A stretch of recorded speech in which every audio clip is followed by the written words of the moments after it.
एकदा मी माझ्या बहिणीला भेटायला मुंबईहून आलो होतो. परत घरी माघारी येण्यासाठी रेल्वेची वाट बघत स्टेशनवर बसलो होतो. माझ्याकडे सगळ्या सुखसुविधा होत्या. मी विमानाने सुद्धा प्रवास करू शकलो असतो, पण मला रेल्वेने प्रवास करायला खूप आवडत होतं. म्हणून मी ट्रेनची वाट बघत स्टेशनवर बसलो होतो. येणारे जाणारे लोकांची पळापळ मी स्टेशनवर बघत होतो. आज पण तिकीट घेण्यासाठी खूप मोठी लाईन लागली होती आणि हळूहळू लोक तिकीट घेऊन ट्रेनची वाट बघत होते. काही लोक फोनवर बोलत होते. मी घरी येण्यासाठी छोटीशी बॅग घेऊन स्टेशनवर बसलो होतो. बॅगेत माझ्या गरजेच्या वस्तू होत्या. एक पुस्तक होतं जे मला खूप आवडायचं. 2 कपड्यांची जोड होते. खाण्यासाठी काही गोष्टी घेतल्या होत्या आणि भाजलेले शेंगदाण्याचे काही पाकिटं ठेवली होती. मला मिठात भाजलेले शेंगदाणे खूप आवडत होते. ही गोष्ट थोडीफार खरी होती, पण त्यापेक्षा ती माझ्याजवळच्या कोणाची तरी खूप खास आठवण होती. आज पण जेव्हा हे शेंगदाण्याचे पाकिट बघतो तेव्हा माझ्या डोळ्यासमोर तो चंचल हसरा चेहरा येतो. तो चेहरा ज्याच्यावर मी किती तरी वर्ष प्रेम करत होतो आणि आज पण मनापासून प्रेम करतो. तिचं ते खळखळून हसणं माझ्यासाठी आयुष्यातली आशा बनली होती. काही बोललेल्या गोष्टी आणि थोडा वेळ सोबत घालवलेल्या आठवणी आपल्या आयुष्याला सुंदर बनवत असतात. आम्ही दोघं भाऊ बहीण होतो. आमचे वडील आम्ही लहान असतानाच वारले. शिक्षण पूर्ण केल्यानंतर मी तिथे जवळच्या शहरात नोकरी शोधायला लागलो, पण मला तिथे नोकरी मिळाली नाही. म्हणून मी नोकरी करण्यासाठी मुंबईला जाण्याचा निर्णय घेतला. ही गोष्ट खूप वर्षापूर्वीची आहे. त्या दिवशी पण थंडीतली एक खूप सुंदर सकाळ होती. लोक थंडीत अंगावर स्वेटर घालून हातपाय पॅक करून इकडे तिकडे गडबडीत धावत होते आणि मी पण त्यांच्यामधला एक होतो. लोक स्वेटर, कानटोपी घालून थंडीपासून वाचण्याचा प्रयत्न करत होते, पण मला जास्त थंडी वाजत नव्हती. मी विचार करत असायचो की लोक थंडीला एवढं का घाबरतात. मला तर थंडी खूप जास्त आवडत होती. बहुतेक थंडी प्रेम करणाऱ्या लोकांसाठी एखाद्या सुंदर स्वप्नासारखी होती. ही तीच वेळ असते की लोक एकमेकांच्या सोबत आयुष्यभर राहण्याची वचनं देत असतात आणि याची खबर कुणालाही लागत नाही. त्या दिवशी सगळीकडे धुकं पसरलं होतं. समोरचं काहीच दिसत नव्हतं. सूर्य कधीच उगवला होता आणि धुकं हटवण्याचा प्रयत्न करत होता. मी स्टेशनवर बसून ट्रेनची वाट बघत होतो. अर्ध्या तासाने ट्रेन आलेली बघून माझ्या जीवात जीव आला. ही त्याच वेळची गोष्ट आहे ज्यावेळी मी नोकरी शोधण्यासाठी मुंबईला निघालो होतो.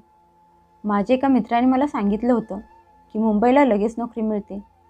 आमच्या गावात मुंबईला स्वप्नांची नगरी म्हणायची. सगळीकडून लोक नोकरी शोधायला तिथे येत असतात आणि तिथल्या सुंदरतेचा आनंद घेत असतात. मी पण स्वप्नांच्या नगरीत स्वतःचं नशीब उजळण्यासाठी तिकीट हातात घेऊन सकाळच्या थंडीचा आनंद घेत उभा होतो आणि भाजलेले शेंगदाणे खात स्वतःच्या विचारात बुडालो होतो. ट्रेन आली तसा मी डब्यात जाऊन बसलो. एका मोकळ्या सीटवर जाऊन बसलो. समोरची सीट मोकळी होती म्हणून मी माझी बॅग सीटवर ठेवली. हळूहळू डब्यात गर्दी वाढली, पण माझ्या समोरच्या सीटवर अजून कोणी बसलं नव्हतं. ट्रेन चालू झाली. मी खिडकीतून बाहेरचा नजारा मन लावून बघत होतो. पुढच्या स्टेशनवर ट्रेन थांबली. काही प्रवासी खाली उतरले तर काहीजण त्या डब्यात चढले. मी खिडकीतून बाहेर बघत नोकरी कशी शोधायची याचा विचार करत होतो. कधी मिळणार? मला खरंच चांगल्या पगाराची नोकरी मिळेल का? असे 1 ना 1000 प्रश्न मनात चालू होते. तेवढ्यात एका मुलीचा आवाज माझ्या कानावर पडला. Excuse me. त्या आवाजाने माझं लक्ष त्या मुलीकडे गेलं. समोर एक सुंदर चंचल मुलगी उभी होती. तिचं वय 20-22 वर्ष असावं. ती माझ्याकडे बघत होती. माझं लक्ष तिच्या निरागस चेहऱ्यावर टिकलं होतं. दिसायला सुंदर, गोरी, निळे डोळे. तिच्याकडे बघून मी मनातल्या मनात तिची प्रशंसा करायला लागलो. ती माझ्याकडे बघून परत म्हणाली, प्लीज तुम्ही ही बॅग उचलून घ्याल का? मला इथे बसायचं आहे. मी म्हणालो, हो हो, का नाही. असं म्हणत मी माझी बॅग उचलून खाली ठेवली. तशी ती मुलगी समोरच्या सीटवर बसली. काही वेळ आम्ही दोघं शांत बसलो. ती पण खिडकीतून बाहेर बघायला लागली. 1-2 वेळा तिने पण माझ्याकडे बघितलं. खरं सांगू, मी तर तिच्या सुंदर रूपाला बघतच बसलो होतो. थोड्या वेळानंतर मी तिच्याशी बोलण्याचा प्रयत्न केला. मी म्हणालो, ही तुमची सीट आहे का? ती हसून म्हणाली, नाही, खरं तर मला यायला उशीर झाला. त्यामुळे मी रिझर्वेशन केलेल्या माझ्या डब्यापर्यंत पोहोचू शकले नाही. कशी तरी या डब्यात चढले. पुढच्या स्टेशनवर उतरून मी माझ्या डब्यात जाईन. ती मुलगी खूप मोकळेपणाने न घाबरता बोलत होती. मी म्हणालो, ठीक आहे. ती हसत मला म्हणाली, तुझ्या मनात तर एका सुंदर मुलीला बघून लाडू फुटले असतील ना? ती न घाबरता मला म्हणाली. तसा मी तिच्याकडे बघून हैराण झालो. एकतर ती तरुण मुलगी एकटी प्रवास करत होती आणि तिच्यात आत्मविश्वास खूप होता. जरा पण घाबरत किंवा लाजत नव्हती. तिच्याकडे बघून मी दंग झालो. ती आयुष्य मोकळेपणाने, मोकळ्या विचाराने जगणारी मुलगी मला वाटली. तिच्या चेहऱ्यावर फक्त हसू होतं आणि मी त्या हसऱ्या चेहऱ्यावर मरायला लागलो होतो. बघता क्षणी मी तिच्या प्रेमात पडलो होतो. मी तिच्याकडे बघून विचार करायला लागलो. जगात जास्त तर लोक कुठल्या ना कुठल्या टेन्शनमध्ये रडत असतात. कुणाला नोकरी मिळाली नाही, कुणाला स्वतःच्या लोकांनी धोका दिला म्हणून. प्रत्येकाचं दुःख आणि कहाणी वेगवेगळी असते. पण ही मुलगी एकटी प्रवास करत होती. समोर एक अनोळखी माणूस बसला होता. तरी पण न घाबरता एकदम शांत बसली होती. तिला बघून असं वाटत होतं की ती दुसऱ्या दुनियेतून आली आहे. एक अशी दुनिया जिथे दुःख आणि टेन्शन हा प्रकारच नव्हता. तिच्या चेहऱ्यावर कसलेच टेन्शन दिसत नव्हतं. तिने तिच्या बॅगमधून एक पुस्तक काढले आणि ते वाचण्यात मग्न झाली. मी अजून पण नजर चोरत तिच्याकडे बघत होतो. तिने पुस्तक वाचायचं बंद केलं. तसं मी परत तिच्याशी बोलण्याचा प्रयत्न केला. त्यावेळी मी शेंगदाणे खात होतो. म्हणून मी हसून विचारलं, तुम्ही शेंगदाणे खाणार का? असं म्हणत ते पाकीट तिच्यासमोर पकडलं. ती ना लाजणारी आणि नाही घाबरणारी मुलगी होती. तिने नकार दिला नाही, तर अख्खेच्या अख्खे पाकीट माझ्या हातातून घेतले. मग मी दुसरे पाकीट काढले आणि खात खात इकडच्या तिकडच्या गप्पा मारायला लागलो. मी तिला म्हणालो, तुम्हाला कुठं जायचं आहे? तिने हसून उत्तर दिलं. ती म्हणाली, मी हे जग फिरायला निघाले आहे. मी म्हणालो, माझ्या बोलण्याचा अर्थ आत्ता तुम्ही कुठे निघाला आहात? तिने शेंगदाणे खात उत्तर दिलं, मुंबईला. मी हसत म्हणालो, चला म्हणजे आपला प्रवास मजेदार होईल. ती हसून म्हणाली, हे तर तुमचं नशीब आहे. ती म्हणाली, तुम्ही कुठे निघाला आहात? मी म्हणालो, मी पण मुंबईला निघालो आहे. ती म्हणाली, अच्छा, तुम्ही तिथे कुठली नोकरी करता का? मी म्हणालो, नाही, मी नोकरी शोधायला निघालो आहे. मला माझा मित्र म्हणाला होता की तिथे नोकरी खूप सहज मिळते. तिने मोठा श्वास घेतला आणि म्हणाली, हो, म्हणून तुम्ही तिकडे निघाला आहात? मी म्हणालो, तुम्ही का मुंबईला निघाला आहात? ती म्हणाली, माझं घर तिथे आहे, मी तिथे राहते. मी इकडे माझ्या मामाला भेटायला आले होते. मला एकच मामा आहे आणि तो पण आजारी असतो. मी त्याला किती वेळा म्हणाले, माझ्यासोबत मुंबईला चल, तिथे तुझ्यावर चांगले उपचार होतील.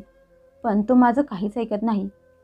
मग थोडा वेळ थांबून म्हणाली, कधी कधी नात्यांना पण महत्त्व द्यायला हवे. सगळे आयुष्य पैशाच्या मागे पळणं ठीक नसतं. परत हसून म्हणाली, मी बिझनेस करणारी मुलगी आहे. माझ्या बाबांचा बिझनेस मी सांभाळत आहे. जेव्हापासून माझं शिक्षण पूर्ण झालं आहे तेव्हापासून मी बाबांचा बिझनेस सांभाळत आहे. असं बोलताना तिचा चेहरा थोडासा गंभीर झाला. ती म्हणाली, माझे आई बाबा 2 वर्षापूर्वी एका अपघातात निधन झालं. मला एकटीला सोडून निघून गेले. बाबांचा खूप मोठा बिझनेस आहे आणि मी त्यांची एकुलती एक मुलगी आहे. एक भाऊ होता, पण तो पण लहान असताना वारला. आईवडिलांचं असं अचानक जाणं माझ्यासाठी एक परीक्षा होती. त्यामुळे हळूहळू मी एकटीने जगायला सुरुवात केली आणि आता एकटी सांभाळत आहे. आता मी एवढी बिनधास्त झाली आहे की चांगल्या चांगल्यांना पण सरळ रस्त्यावर आणते. माझे बाबा माझ्यावर खूप प्रेम करत होते. मी त्यांच्यासोबत ऑफिसला आणि टूरवर पण जात असायचे. त्यांच्या मृत्यूनंतर मी शिक्षणासोबत बिझनेस सांभाळायला सुरुवात केली. आता मी MBA पूर्ण केलं आहे आणि बाबांचा बिझनेस सांभाळत आहे. देवाच्या कृपेने एक सुखी आयुष्य जगत आहे. तिच्याकडे बघून मला असं वाटलं की ती मला वेड्यात काढत आहे आणि माझ्यासमोर मोठमोठ्या बाता मारत आहे. आमचं बोलणं सुरू होतं. ती परत म्हणाली, माझ्या बाबांना माझं लग्न पाहुण्यात करायचं नव्हतं.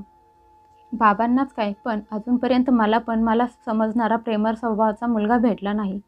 खूप मुलं माझ्याकडे आकर्षित झाली, पण त्यांच्या मनात माझ्या पैशाची लालच भरली होती. त्यांची नजर माझ्या बिझनेसवर, पैशांवर, संपत्तीवर होती. खरं तर हे आहे की कुणाच्या डोळ्यात खरेपणा किंवा प्रेम दिसत नव्हतं. मला कोणी माझ्यासारखा विचार करणारा, प्रेमळ मनाचा माणूस भेटला नाही.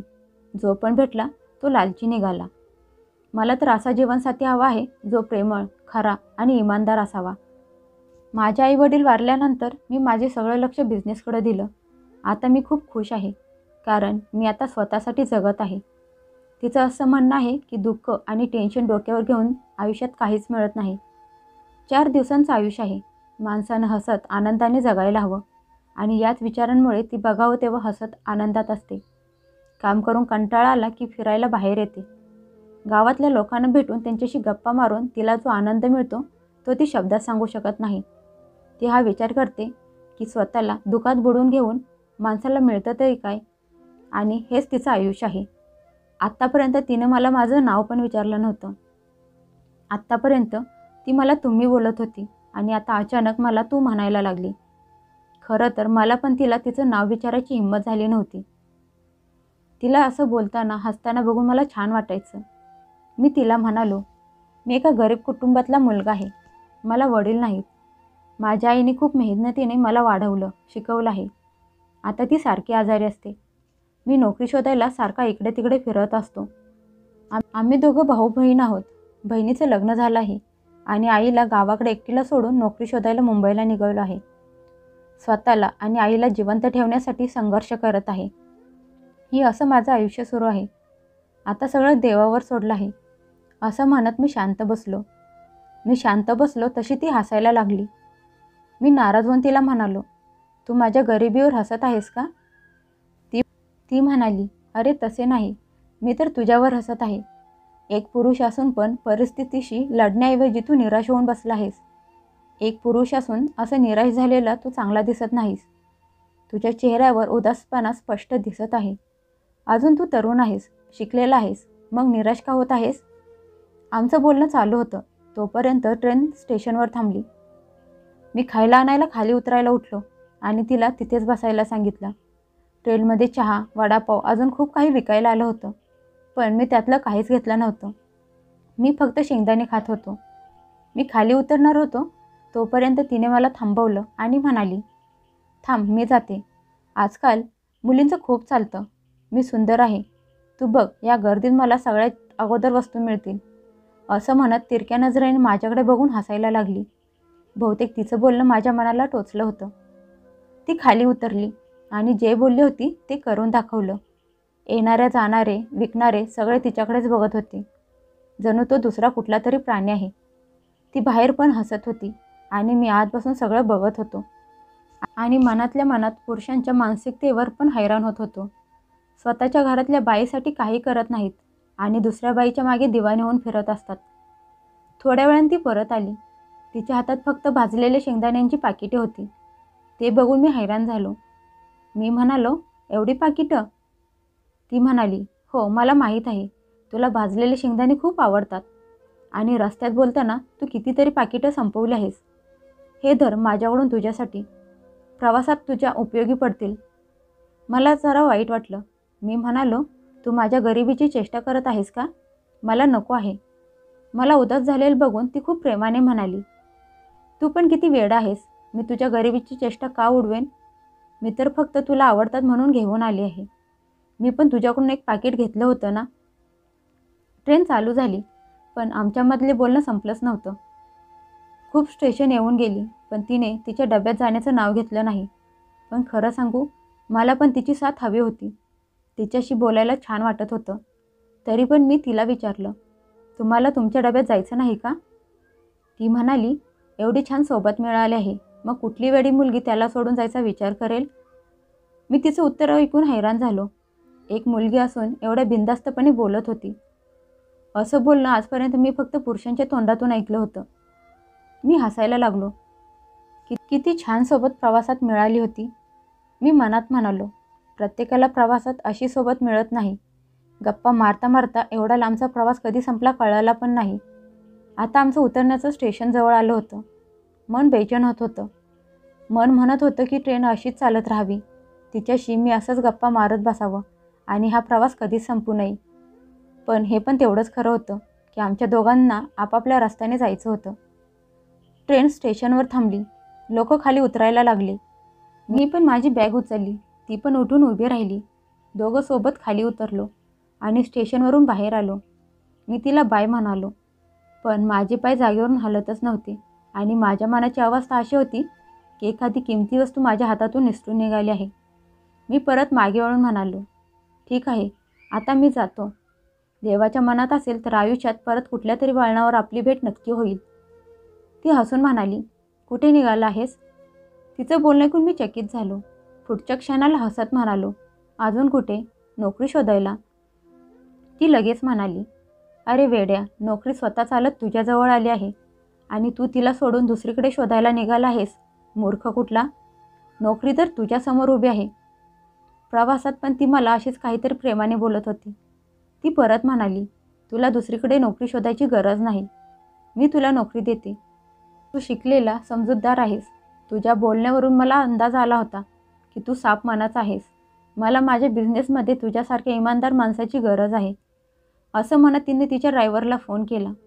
काही मिनिटात एक मोठी गाडी स्टेशनवर आली. जणू ती अगोदरपासूनच तिची वाट बघत उभी होती. हे सगळं बघून मला विश्वास बसायला लागला की ती ट्रेनमध्ये बोलत होती ते सगळं खरं होतं आणि मला ती चेष्टा वाटत होती. मी तिच्यासोबत 6 महिने काम केलं आणि एक दिवस ती स्वतः माझ्याजवळ आली आणि मला लग्नासाठी विचारलं.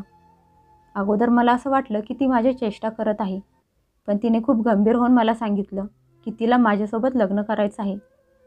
ती म्हणाली, जेव्हा मी तुला पहिल्यांदा बघितलं होतं तेव्हाच मला तू आवडला होतास. विचार कर जरा की मी तुला एवढी वेडी वाटले की एवढ्या मोठ्या प्रवासात तुझ्याशी अशीच गप्पा मारत बसले होते. मी तुला बघितलं तेव्हाच माझा जीवनसाथी मानलं होतं. मी तिचं बोलणं ऐकत स्तब्ध उभा होतो, कारण मी स्वतःला तिच्या ड्रायव्हरच्या लायकीचा पण समजत नव्हतो. पण तिने मला तिचा आयुष्याचा जीवनसाथी मानलं होतं. असं म्हणतात ना, बाईचं मन कोणीच समजू शकत नाही. तिची खूप रूप असतात आणि प्रत्येक रूप वेगवेगळे असते. ती मला म्हणाली, आता तुला नोकरी करायची गरज नाही. जे काही माझं आहे ते आता सगळं तुझं आहे.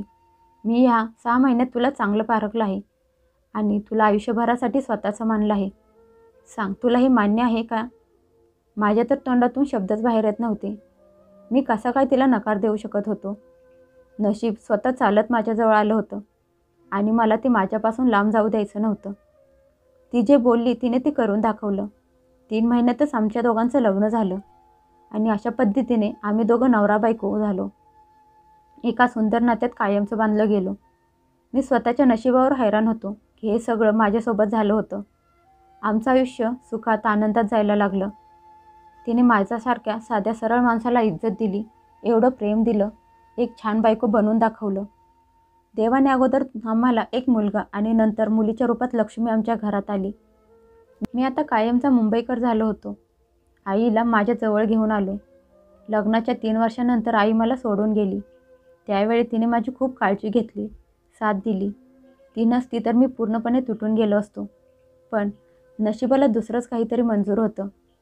लग्नाच्या 7 वर्षातच माझी सुंदर, चेहऱ्यावर सतत हसू असणारी माझी बायको आजारपणामुळे मला कायमची एकट्याला सोडून निघून गेली. आता माझ्याजवळ तिच्या फक्त आठवणी आणि मुलांच्या रूपात तिच्या निशाणी आहेत. तिचा बिझनेस मी सांभाळत आहे.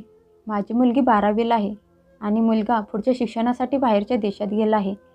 आता माझ्याजवळ सगळं आहे. नाही ती फक्त माझी बायको, माझी जीवनसाथी.